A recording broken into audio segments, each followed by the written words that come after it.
typhoon, we rule the seas. Bumpy and crazy. Kind of like, you know, NASCAR in the water. You'll probably get the breath knocked out of you. It's the 2002 APBA Offshore Pro Series presented by GMC and Mercury Racing.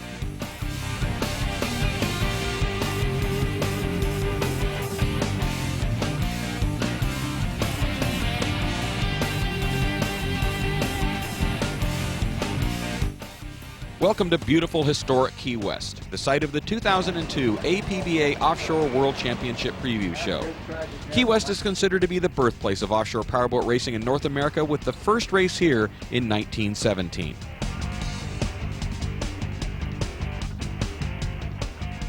Hello everyone, welcome to Key West, Florida for the APBA Offshore World Championships. I'm Jamie Little along with Martin Sanborn to bring you a preview of what's to come this weekend. Martin, there's a lot on the line. There's a lot on the line. Everybody has come here from the Bahamas. The national championships have been decided.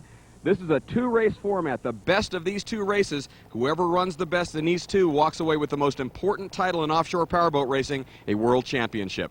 We're just going to cut right to the chase and talk about the big boys, the premier class, the Super Cats. Drambuie on ice, the big story. They definitely are the team to beat. Those guys, the Montana Hotman Motorsports team and all of the Drambuie guys, they do such a good job of preparation. They are the best prepared team in the sport. There's really nothing they won't do to get that boat running, from time to engines to whatever it takes to be dominant, and they showed that all year long. Definitely going to be the team to beat here in the Worlds. Clearly, when you come back in as the defending world champions, everybody wants to beat the guy that won last year. And then on the other end of the spectrum, you have a team that they're either up or they're down. Tommy Bahama, they've definitely had their problems this year. Now, they've got a boat identical to the Drambuie on ice boat. They're both MTI boats, but there's a little different technology involved with the Tommy Bahama boat. They're running a surface drive, which is a very efficient drive system, but it creates some interesting engineering challenges. So my hat's off to the Tommy Bahama team. They've got a lot of work cut out for them. When that boat's running strong, it is running strong. But I think sometimes some of the technology gets them from time to time, and they have some unfortunate problems. But, you know, you can't rule those guys out anytime, especially here at the World Championships, because Mark and Paul Nemshoff are no strangers to winning at the Worlds. Now we have to talk about a team that, well, they've been a big story this year, and of course it's Hidden Agenda. Chris Carmody, he comes out, never been in a race boat before this year. His brother gets killed in a race last year, and he comes out and he's putting in just amazing runs. You know, he's coming off of his first podium finish ever at the National Championships in the Bahamas. Chris doing such a great job in the boat. You know, the fastest boat he'd ever driven before he got into this boat was a pontoon boat. So this is quite a change for him, and he's really adapted well. Jamin Jones does such a good job on the wheel for him. They make a great team, incredibly competitive. You can't rule these guys out either. All right, Chris, first off, talk about your performance, the Bahamas. Your best ever, unbelievable. Yes, it was unbelievable, but I believed all along that I could do it, and it was just a matter of the right water and the right time and everything working out. And I'm sure you've watched, it's been a progression for us all year long. The time was right, you know, for me, and everything just clicked. We picked the right props. We did well. Of course, Drambuie, those guys are just incredible. Tommy Bahama put on a great performance, but we were coming after them, you know, and we had kind of a slow start. We'd let off to back off of the pace boat, and just as soon as we dethrottled, everybody took off. So we lost all the boat links in the beginning. But, you know, as you can see, we were picking up speed and we were coming on. So you've got some momentum coming in here to the Worlds. Yes, yes. Now, as my wife said, I'm finally growing into my own ego. So. Perfect. Now, DeSantis Chevrolet guys, they're former champs.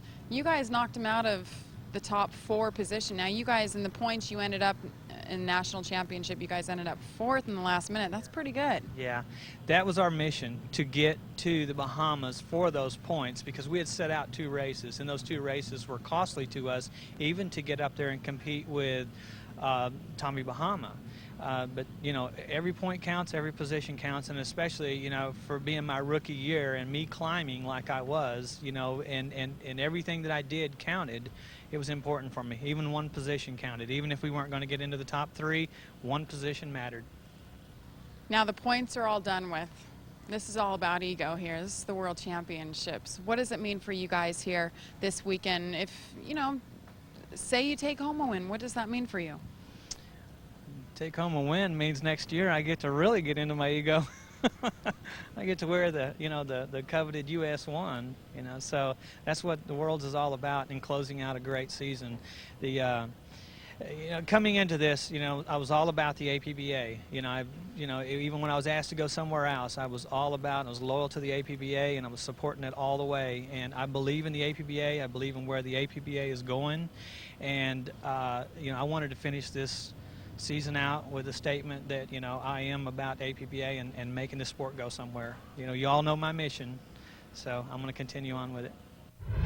There's a number of new teams coming up for the Worlds also. The one thing about the World Championships, you've got guys coming out here from the West Coast. We've got Ettore Kid stuff coming out with Kobe Klein. We've got a brand new boat coming out, the Platinum boat with Jim Dyke and Dominic Visconti. Can't rule those guys out either. And then, of course, you've got WHM Motorsports and all the guys that have been on the tour all year long. It's going to be a great race. Right now, it looks like there's 13 Super Cats checked in, the most we've ever seen at one time. Makes it exciting, and maybe some of these guys have never raced against each other. This is going to be the most unbelievable Super Cat start ever in offshore powerboat racing. 13 of these guys on a 5.25-mile course. A lot of turns, a lot of side-by-side action. It's going to be exciting.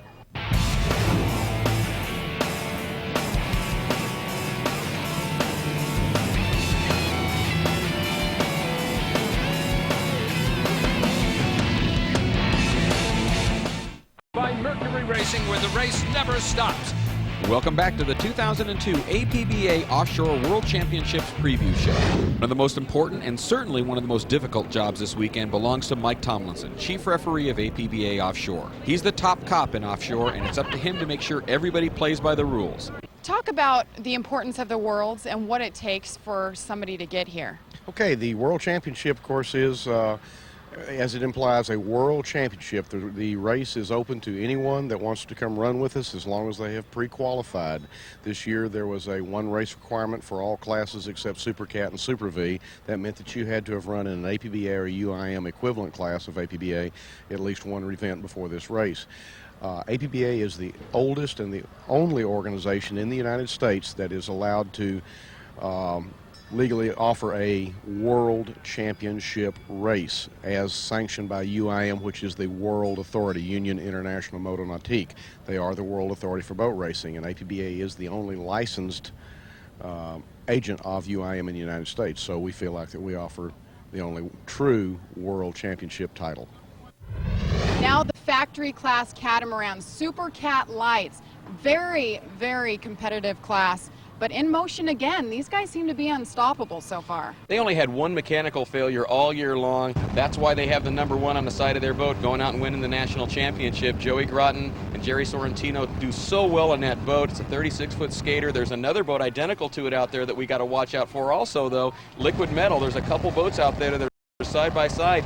But like you said, this is factory racing for catamarans. They're all running the same power, so it really boils down to the setup and the guys in the boat. And the guys that had the best setup all year long were in motion. We'll see if they can carry that momentum into the World Championships. And that's the yellow boat to look out for. You can't miss it. And another team that's obviously, they're a fan favorite. Everybody loves them. Dirty Duck. They've got their quackers going wherever they go. There's the fans with all the quackers. They're a lot of fun, and they always put in a great effort. Well, with a team owner like Slug Hefner, I mean, how can you go wrong there? They do such a wonderful job, and they're not out there just having a good time. Those guys knocked off the world kilo record, so they hold the speed record in Super Cat Light.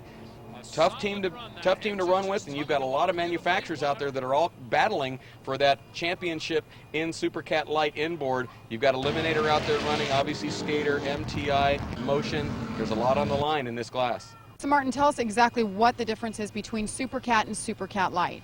Well, Super Cat Light would really fall into the category of being the factory class of catamarans. They're running the exact same engines that the factory guys are running, an HP 500 Mercury package that is sealed from the factory. They are not allowed to modify or adjust them in any way, so it really boils down to the guys in the boat and how they get it set up to run. Now, Super Cat, they're allowed a lot more leeway. They're running a lot more horsepower. They've got a spec cylinder head. They've got a spec carburetor, and they have a mandatory displacement. They can't be more than 510 cubic inches. A lot more horsepower, a lot closer to an unlimited kind of environment.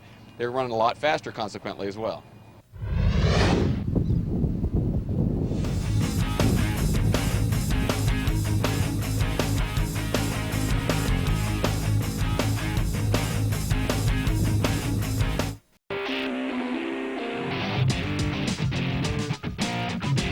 Now Now let's switch from catamarans to V-bottoms, and of course we're talking about Super Vs, and Nick Carter Racing tops the list. I mean, they're flashy, they're loud, they just wrapped up the national championship.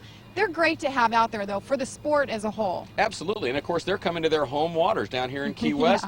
The Carters are from Marathon, so they're right down here in the Keys. They're the hometown guys to beat, but one thing about Super V, there's a lot of tough competitors in the class. The guys from Media Master, they ran well all year long, and the Worlds bring out guys that haven't run all year long. The Worlds is bringing down Instigator, Joe Scrow and Peter Meyer. Those guys got to go head-to-head against the Carters up in New York. Scrow and Peter Meyer came out on top, so I'm sure that they're looking forward to coming down here. They think that they want to have a shot at beating the Carters in their own home water. Carters are looking forward to beating everybody in their home water, so it's going to be an interesting battle. These are two identical boats also. They're identical hulls, identical decks, so it'll be interesting to see how these two teams run the boats. So tell me about Key West. What do you guys think? Is the water favorable right now for you? Well, we've been racing here for many years. We have a pretty good idea what the water's going to be like, but finishing is always first and foremost. What would it mean to you guys to actually beat Nick Carter Racing or take home the World Championship today? Sure would mean a lot to me, I'll tell you that much. What would it mean to Nick Carter to beat us today? That's what you got to ask yourself. We'll go ask him for you. Okay. Thank you. Now, Martin, I know that you've raced, you've won the World Championship before. What is the difference? What would make somebody want to run a catamaran opposed to Super V? Like someone like Nick Carter, they're unlimited with funding pretty much for their boat. Why wouldn't they go for a big boat? Well, the Super V is the extreme category in the V-bottom classes, and the Carter family's been around offshore powerboat racing for a long time, and they've owned offshore powerboats. And the most common boat that most people own in an offshore configuration is a V-bottom. It was a natural transition for them. Now, I've heard rumors that they're talking about getting into a catamaran next year, and talking to my friends that have run both, they always swear to me that the moment I get in a catamaran, I'll never go back. It's like running a magic carpet compared to riding a V-bottom, but I'm kind of passionate and partial to the V-bottoms as well. Everybody has their preference, I think, is what it really boils down to. So we're looking for a good battle, though, here in the Worlds with Instigator and, of course, the Carters, hometown crowd. There's lots of fans out here rooting for those guys. Absolutely, and you can't rule out Media Master. That Idle Limits runs really well also, so it's going to be a nice battle out here in Key West. And the Carters, of course, putting on a free concert for the hometown crowd and race fans. The Aaron Carter, the younger brother, Nick Carter, just has a new CD out. They're going to put on a concert for all of us. That should be a great time. They're actually rolling out a new series. They're going to have a concert series that goes along with the Offshore Pro Series. It's going to be a great series of concerts and events that go on through the whole year.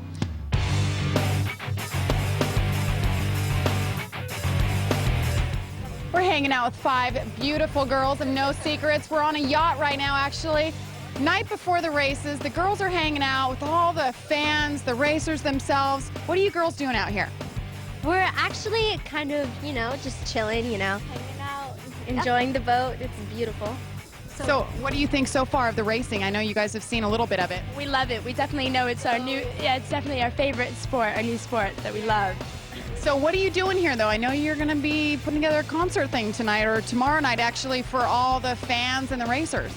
Yeah, tomorrow night we're doing a big show with O-Town and Aaron Carter and Nick Carter. It's going to be like the biggest thing ever, so you got to come out and see it. A free concert for the APBA boat. Come out and see it.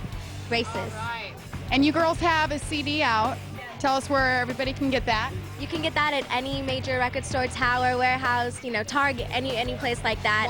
Walmart. It's self-titled, No Secrets. It's been out since August 6th, and you should check it out.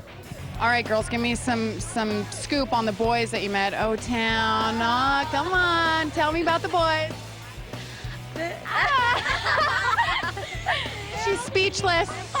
We think they're very cute. They're right back there, so don't say it too loud. We're hanging out with the very hot guys of O-Town. We're on a yacht right now, hanging out with boys. What exactly are you all doing out here at the races? Well, hey, you go ahead and you take this one, buddy. Well, besides watching the races, which are very exciting, we're here to perform and hopefully draw a crowd. And it's a free concert, I might add, and you guys are performing. We talked to No Secrets, Nick Carter, Aaron Carter. What do you guys think about that? It's cool, man. It's a cool event to be out here and to go up on stage, and it's also cool to be in Key West. I mean, come on, that's the coolest thing for us. Today we went on Wave Runners, and we're hanging out on a yacht right now. We're enjoying ourselves. It's kind of like vacation, even though tomorrow it's work time. Tonight we're gonna party it up here on Duval Street. Hey, what's up? We're O-Town, and you are watching APBA Offshore Rocks Concert Series right here on Speed. We'll be right back with more of the 2002 APBA Offshore World Championship Preview Show after these messages.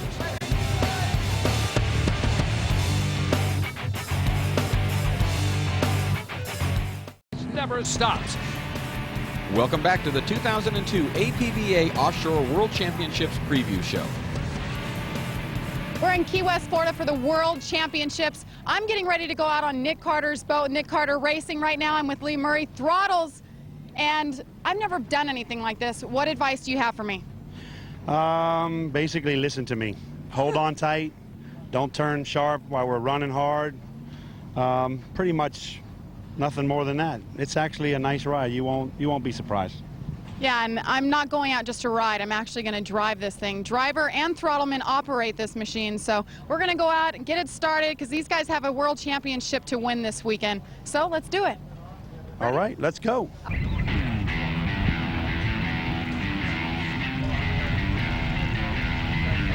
Take your mask off and All these little last-minute things, I hope I can think straight, and then things shall happen. all right.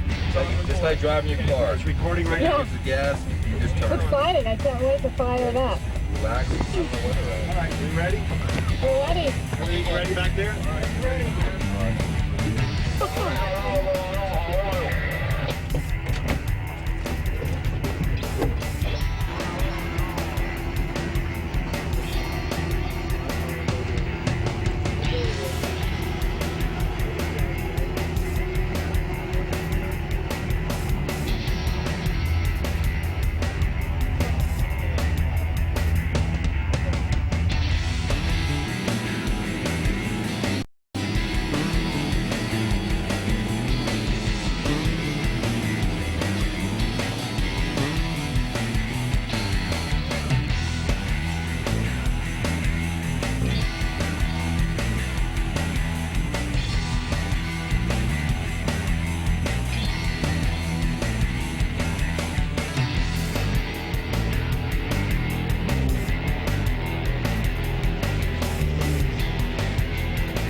What an experience. It was so exhilarating. Lee told me we went about 98, 100 miles an hour. We went out on the course, went between the buoys, messing around out there with the cruise ships. We had such a great time. It was unlike anything I've ever done. It was kind of like riding in a stock car, but you're on water and the water's unpredictable. But I just want to thank the Nick Carter Racing team, Lee Murray especially, for letting us go on. I know they've got a lot of testing to do. They've got a championship to win here. So I want to thank them. It was a great time, guys.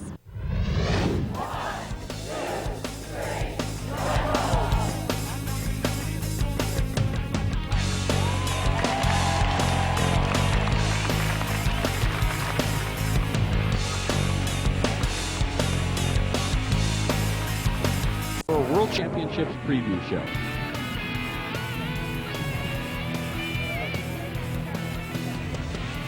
Moving to a little bit smaller V-bottom, the Super V-Light singles. And of course, Team Kava Kava, very consistent all season long. That boat's a very consistent boat. It has been since it rolled out. Steve Miklos, Gary DeSoucies have a lot of time in the boat, which is just absolutely critical to being a consistent team. Steve Miklos is the competition director for APBA, so he was very instrumental in getting the HP3 8100 Series Vortec program involved, and all of the boats in the Super V-Light single and twin engine use identical engines again. So it's like factory racing in a canopy, if you will. A little bit more horsepower than the factory boats, a little bit more speed when they've got the canopy, and that Vortec Extreme Kava Kava boat has been the boat to beat. And these guys, very smart strategy, as we saw down in the Bahamas. They didn't take the win. It didn't seem like they were even pushing as hard for the win. They just wanted to sit back. They knew they were wrapping up the national championship, and that was good enough for them. You know, when you're coming into the end of the season, you know, if all you know you have to do a certain point to capture the championship, there's no reason to risk breaking the equipment. And of course, we saw one of the best races that I've ever seen in offshore powerboat racing with the Super V-Light singles. Those guys were deck to deck for 4 or 5 laps before they finally got themselves a little bit spread out. It was great racing. So who should we look for besides Team Kava Kava? Well, the Fury guys are always tough. The Delaney's very strong running in that boat. Pokerruns.com, those guys do very well as well. All these boats are so equally matched. Any one of these guys could go out and run. And I gotta kind of put a favorite on Steve Miklos and Gary DeSoucies, if for no other reason than the sheer amount of time they put in that boat to run it. Now let's move it to another class, Super V-Light Twin. Tell us exactly what is the difference? Well, the difference between Super V-Light 1 and 2 is single engine versus twin engine. First boats we were talking about, those are the little boats. They're up to 30 feet in length. They only run a single HP3 8100 series Vortec, where the twin engine class runs 2 of those engines. They're running the same kind of drive systems. They have to run a Bravo-based outdrive on the boat, and they're allowed to run staggered configurations, a lot of things they can't do in the factory classes. The twin engines are basically a canopied factory 2 boat with a little bit more horsepower. Current speed record in that class is 107 miles an hour, so that's moving right along with factory power. How about the miles per hour from the single engine to the twin engine? What's the difference? Single engine boats are going to run in the low 90s. With a single engine boat, they weigh a little bit less also, so it's horsepower to weight ratio, and then they get up to the twin engine boats, and like I said, the current speed record is 107 miles an hour, held by Utz Quality Foods. Of course, there's a couple big names in the Super V-Light Twin category. Utz Quality Foods, those guys have been right there, but they just couldn't pull it together for the championship in the Bahamas. You know, they had a shot at it, but there just weren't enough boats to give them the points, and they went out and ran very well in the Bahamas, coming off of a win coming into here. But, you know, like we've said, everything starts from zero here in Key West, so these guys have a lot to prove. They want to go out and win, but Rick Trammell on the Pier 57 stainless marine boat, that boat is very competitive. They run very well. Got a couple other boats out there to watch out for also. We're also going to debut a brand new boat down here in Key West, a brand new Douglas Skater from Montano Hartman Motorsports. Everybody wants to see how that boat's going to run going into next year. Nigel Hook is always a force to be reckoned with. He's made some changes to his boat. They've gone back to this B configuration. So I think with the horsepower, the boat's going to run very well. Nigel's always a force to be reckoned with. And Nigel, you're talking about, he's saying he has a completely different boat pretty much from the Bahamas to the Worlds now. He wants to take this thing home. It's there's no question. It's absolutely a different boat than he ran in the Bahamas, but he's coming into the World Championships. It's not a completely unfamiliar boat to him because they made some changes to the bottom when we were running in Super V with the superchargers. When I was running with them, the boat's handled totally different. You need different configurations for the superchargers. You don't need that with these lesser horsepower, and you're still running incredible speeds. So the boat's a strong boat. There's a lot of good guys out running in this class. I'd look for this class to really develop, especially since Vortec incentivizes all the guys that run these boats to put the most hours they possibly can. Vortec virtually dares the guys to break the equipment. And with that kind of a dare on the table, these guys are going to go out and run the boats hard, and these are the 2 classes that are growing the most right now, Super V Light 1 and 2. Today in the Vortec Wake Zone, we're pleased to have Bob Lutz, the chairman of General Motors North America and the vice chairman of product development for General Motors. I know that GM Powertrain is very dominant in the marine industry. How do you guys see this relationship with APBA Offshore working for both sides? Well, I think it's an excellent relationship. We help them. They in turn use our engines, and more importantly, they help us establish a close connection between the people who race the boats, who also, of course, have to tow the boats. And we obviously would rather see a GM-powered boat towed by a GMC truck rather than a Ford or a Dodge. And most of them are now towing with GMCs. And it's a good promotional tie-in for GMC, because what we're always stressing with GMC trucks is that we use the term professional grade. In other words, they're durability-wise a notch above other available pickup trucks and sport utilities, and that means that the engines, among other things, have to be able to withstand special duty. And this stuff out here is special duty and then some. The engines are subjected to enormous stresses, I mean, thermal stresses, G-loading, shock, and all of that, and including being airborne a lot of the times, which causes the oil to float, and you have to, the oil to sort of be lifted off of the bottom of the pan and maybe not getting into the oil pickup. Plus these run wide open all the time, which rarely if ever happens in a truck unless a guy is pulling a double horse trailer up a long grade or something. So we find that it's in a way an extended engine development work. And we give them the engines. We gave them the 8100 and told them to just run it, race them, try them, and so just until something lets go. And usually the engine didn't let go. Other things, we twisted prop shafts and everything. But it has helped ensure that we have an extremely high level of durability on the engine. I think it's a mutually beneficial relationship. They enjoy our engines. We enjoy what it does for us in terms of an expanded proving ground for the engines and the notoriety that it gives to our truck engines. We'll be right back with more of the 2002 APBA Offshore World Championship Preview Show after these messages.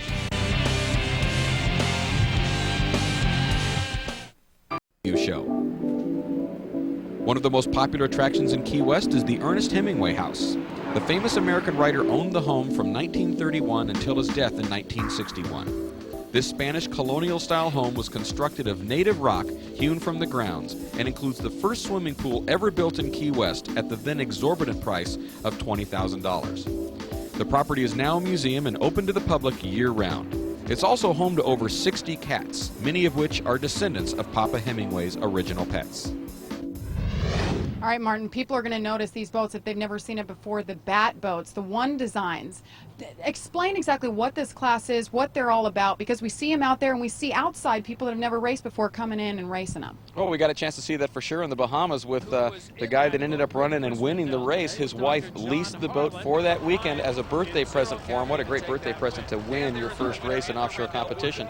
The neat thing about this class is they're all identical boats, identical engines, identical propellers. The only difference in these boats is the colors, and you can physically lease them for a single race. You can lease them for the season. The great thing about that, everybody that has a boat knows it's a hole in the water that you pour money into. Boat racing is a bigger hole. You just pour a lot more money into it. Great way to get into boat racing. If you can have somebody else take care of all the maintenance, getting the boat to the venue, and all you have to do is fly in like a celebrity, hop in and race the boat and go home, that's the way to do it. So the One Design class allows guys to get introductory level into offshore powerboat racing without the huge investment, in a very fun, safe class, in a canopied boat. And they're a wild-looking boat, too. They certainly get a lot of attention. Right. And you were talking about the gentleman in the Bahamas. They wrapped up the national championship there. He had such a great time. He and his wife are back here for the Worlds. I saw him in the pits doing it all over again, just like the celebrity. Just flies in and everything's ready to go. So you came back, of course, Bahamas. We interviewed you as your first race. This was your second time. Next year, are you going to do it full time or what? It's starting to grow on me here. I love it. What a great way to go with this Rendell program. It's actually very economical to do. So, and if anybody that wants information on that, you can contact APBA, and we'd be happy to turn you in the direction to go out and go powerboat racing. And you're seeing exactly what we're talking about. The wings on them, they look like little bats flying through the water. They do look so much smaller in the water. They're great to look at, and like you said, very competitive because they're all the same. Now the neat thing about it too is we got a lot of guys that run from the pro classes that'll hop down and run in those just for the fun. And when you lease one of those boats, it takes two people to run these boats anyway, a driver and a throttleman. So what they do is they put you in the boat with a veteran throttleman that knows what he's doing. You get to drive the boat, so you got the best of both worlds. You got a nice, safe boat. You got somebody else that knows what they're doing in the boat. You can go and have a great time. Now that leads me to one question that I had coming into this sport. Why do you have to have a driver and a throttleman, and in some cases you have a navigator? Well, in the old days you really had to have a navigator because we didn't have a lot of the electronics that we have now. In fact, even when the electronics first came out, they were forbidden. You weren't allowed to use them. And there was a lot of dead reckoning. I mean, you would leave from Miami and race to Nassau. You had to know where you're going because you're hitting an island in the middle of the ocean. It's now transitioned to the point where we're on smaller race courses, so the navigator's not as important aside from having another set of eyes in the boat. So in a lot of cases it's helpful.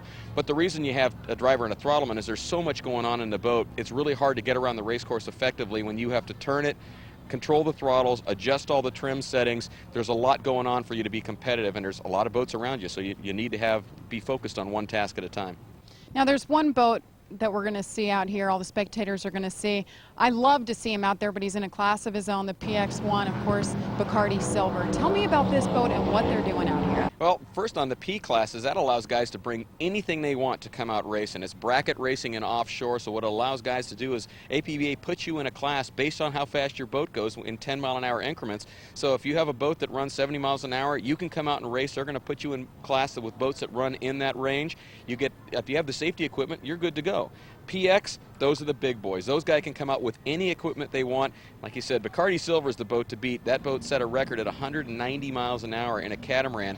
They run a little bit more power than the other boats because they can do whatever they want. They got two 1,300 horsepower engines in this boat. Now, the one they're bringing to the Worlds is a little bit different than the one they set the record with. It's a bigger boat. They look identical, but this is a 40-foot skater as opposed to the 30, so there's a 36. So they're looking for the bigger water. The boat's fast. David Scott does a wonderful job, and he's got John Tomlinson in the boat running with him. So John Tomlinson kind of switches alcohols. He runs the Bacardi boat and then hops over and runs Drambuie. So hey, he does a fine job of it. But Bacardi Silver, they have no competition.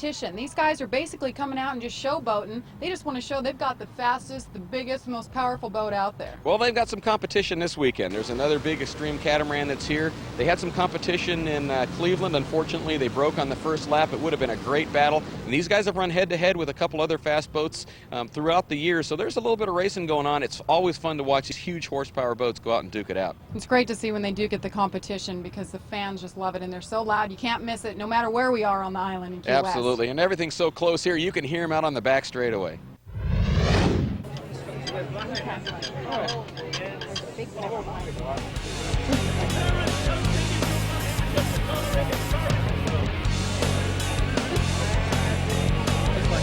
Ahoy! The official sponsor of APBA Factory 2.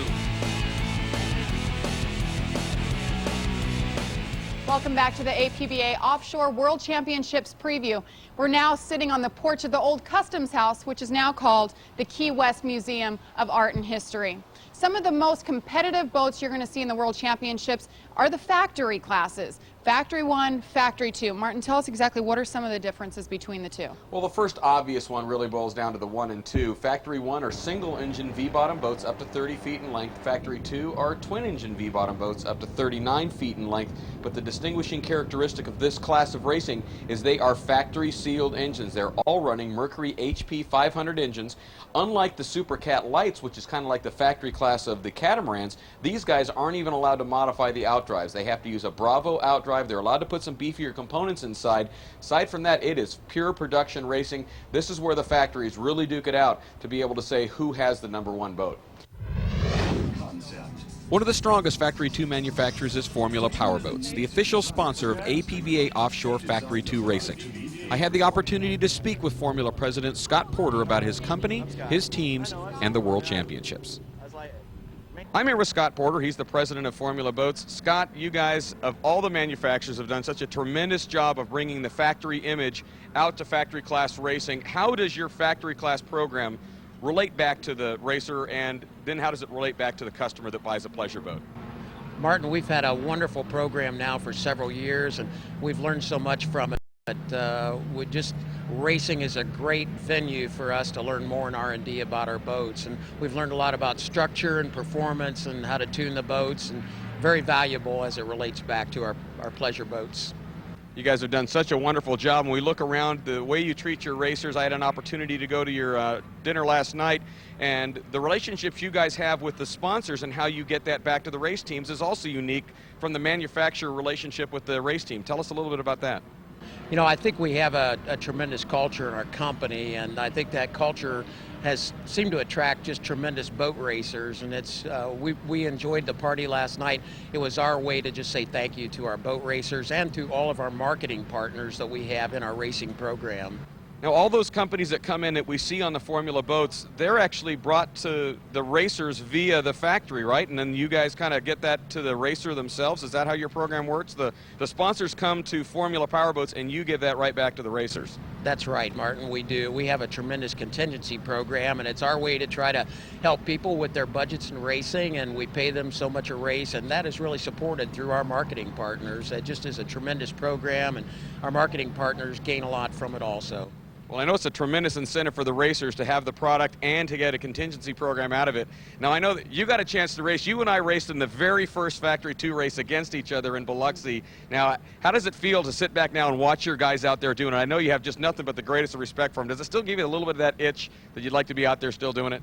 Yeah, I tell you, when I'm standing on the beach or on the dock watching the boats go by, I might as well be in the boats. I'm more nervous watching, and you know, at least when I was in the boat, it was nervous before the flag went, but when the flag went, there was no time for that. But yeah, it's a very nervous time, you know, and I really enjoy seeing them out there racing, but you know, first and foremost, I want to see when the flag goes down that everybody came back safely, and I miss it, I do. Once you get it in the blood, it's hard to get it out. Now, Formula's got a very long tradition, and one of the things that they started a couple years back was the Mercury Constructors Championship. Now, Formula Powerboats is the 2001 Mercury Constructors Champions. I guess we're still waiting to see how the points all shake out going through the season. I guess it goes through tomorrow's race, final race in the Worlds, to see if you guys come up with it again. You got to be up in the hunt. You've got so many boats that run so strong all year long. Well, we're hoping that we might get that again. You know, we were excited last year, and I think it just adds some credibility to our product. It says to the customer that Formula is a front runner. Well, we're certainly glad to have you associated with APBA Offshore. Formula Powerboats, an associate sponsor of the APBA Pro Series. We're glad to have you involved, Scott, and as usual, good friends, great company. We appreciate you tremendously. Thank you. We enjoy racing with APBA.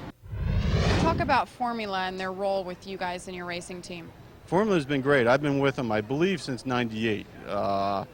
Been with the 35, then I went into a carbureted 38, and then into an EFI and won the national and a world championship with Eric Treadwell. Raced a little bit last year and then back in this year full time again. And the factory's just been great. You know, whenever we need anything, they help us. No matter what it is. I mean, we had an incident in Cleveland with Twisted Sticks hit us, and they had that boat fixed for us to get to Texas within a week. So it's been great. What sets Formula Racing apart from, say, other teams? What makes you guys different? The factory, the support of the factory. I mean, you see all the factory people are here. They come to all the races. You know, they have a support trailer for us. Whatever we need, we get it, we have it, you know, and it's great. I mean, the communication between the factory and us, and you just see the tents they put up for us and everything. It's just been super. We'll be right back with more of the 2002 APBA Offshore World Championship Preview Show after these messages. Never stops. The Factory 2 class, who are we going to be watching there? Well, of course, Donzi. They were dominant all year long, had a great year as Donzi returns to offshore powerboat racing. Did very well all year long, captured that very important #1 on the side of their boat for being the national champions. But there's a lot of boats that come out for the World Championships, as well as boats that were running all along during a pro season. And you can't rule out the Matco Speedware boat. Those guys are tough. Todd Welling and Lance Hendrickson. Of course, Herbot and Eric Treadwell are going to be strong also. And then you got the entire Formula team. Those guys do well all year long. R&S, Total Marine, Let's Play Racing. There's a lot of boats out there that have a chance of winning, and in Key West it's anybody's race. It is going to potentially be rough water. Everybody knows it gets rough down in Key West. It'll be interesting to see what happens. The big boats traditionally have a little bit of an edge here. If it's smooth, you got to watch out for the Harwich concrete block boat. 35-foot boat, very competitive. So it'll be really interesting to see. You know, Pepe Lama calls the factory class guys cowboys, and you know, we've got a chance to see a lot of deck-to-deck racing that went a little closer than deck-to-deck. So, and it's all happening in the factory classes. So you guys have lots of trophies over there. Yeah, 9 podium finishes this year out of 11 races, so we did pretty good. We're consistent. What do you think you guys are going to do here in the Worlds? Boy, we'd sure like to win this one. We come close, so close this year, and I think it's our turn. How about your competition? There's a lot of boats we've never really seen before, a lot of competition that may be new to you guys here. Yeah, there's a couple of new Factory 2 teams from the West Coast and a few other ones, but we're real happy with what our setup, and we're ready to go. In their return to offshore racing, Team Donzi captured the national championship in the 2002 season. Jamie spoke with Donzi Marine Chairman and CEO Lee Kimmel, whose sights are definitely set on the World Championship this week. Here with Lee Kimmel, he's one of the owners of Donzi. You guys are out here, you have a big display over here. You're having a great old time, you and all the guys. What exactly are you doing? We're here to win a world championship. About 18 months ago, we promised our dealers and our customers and our fans that we thought it was time to return to the race circuit. Probably took us a little longer than they wanted it to take, but we promised them that we weren't going to return until we thought we were ready to win. We launched our first race boat last year. We've just come from winning the national championships. It's our first time back on the race circuit in about 30 years, and now we're here to cap a great first season and win a world championship. Are you guys having a good time here in Key West so far? Can't help but have a good time, but love Key West, love the people. It's a fantastic and exciting event to see all these magnificent boats, but I wouldn't be honest if I didn't admit that the only way I'm really going to have fun is to win the Worlds. Now, you mentioned a lot of teams there, but of course you didn't mention Speedware. One boat that you're pretty close to. Well, you know, Speedware is a boat to watch out for. Todd Welling and Lance Hendrickson. I mean, I got a passion for that boat because I ran that boat. It's won the championship a couple of times. Todd Welling's no stranger to running that boat. I ran it with him, and he's got Lance in the boat. They're doing a great job. They went undefeated on the West Coast, so they're coming out here, and you know, they came off of a win the last race of the World Championships here in Key West. They won, so they're hoping to come out here and carry on that streak. They didn't end up having the championship because they had a problem the first day, but second day they won, so they'd like to come out here and win again. We'll be right back with more of the 2002 APBA Offshore World Championship Preview Show after these messages.